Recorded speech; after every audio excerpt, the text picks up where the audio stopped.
దేవునికి ఇచ్చే విషయంలో దాచుకొని ఉండకూడదంట. నేను ఈ సందర్భంలో ఇది ఎందుకు తీసుకున్నానంటే, ఒక వీడియో వైరల్ అవుతుంది యూట్యూబ్లో. ఒక వీడియో ఎంత వైరల్ అవుతుందనంటే,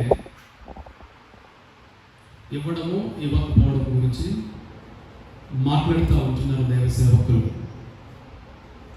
అన్యులు ఏమంటున్నారు అనంటే, దశమ భాగాలు తీసుకొని పాస్టర్లు పోషించబడుతున్నారు.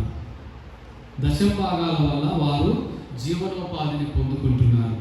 దశమ భాగాల వల్ల వారి కుటుంబము ఐశ్వర్యవంతులుగా తీర్చబడుతుంది అని అన్యులు ఒక రకమైనటువంటి వీడియోలు చేస్తూ ఉంటే, క్రైస్తవులు దేవుని సేవకులు కూడా ఇచ్చే విషయంలో, దేవుని గణపరిచే విషయంలో నానా రకాలుగా మాట్లాడుతూ ఉంటున్నారు. ఇప్పుడు ఇక్కడ ఇంతమంది ఉన్నప్పుడు తన దగ్గర ఉన్నటువంటి మరి ఆ రొట్టెల్ని ఆ చిన్నవాడు ఇచ్చాడా ఇవ్వలేదా? ఇచ్చాడు కదా. అదే ఒకవేళ ఆయన దగ్గర ఉంటే, స్వార్థంతో ఒకవేళ కూడుకొని ఉంటే, నింపబడి ఉంటే, ఇది నేను ఈరోజు భుజించగలుగుతాను, రేపు భుజించగలుగుతాను, ఇది నా కుటుంబానికి సరిపడుతుంది అని అనుకుని ఉండవచ్చు. అదే విధముగా సరిపదు విధవరాలు కూడా అదే విధముగా ఉండేది. అవునా?